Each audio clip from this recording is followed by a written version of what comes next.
Balitang Sports. Parehong nasilat sa kakatapos lamang na NBA Games ang dalawang malalakas na teams na Milwaukee Bucks at New Orleans Pelicans.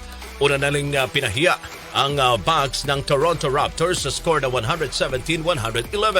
Ang Raptors po ay kulelat na rin dahil nabigong makapasok sa next round ng NBA playoffs. Sinamantala naman ng Raptors ang hindi paglalaro ng two-time MVP na sa Bucks na si Giannis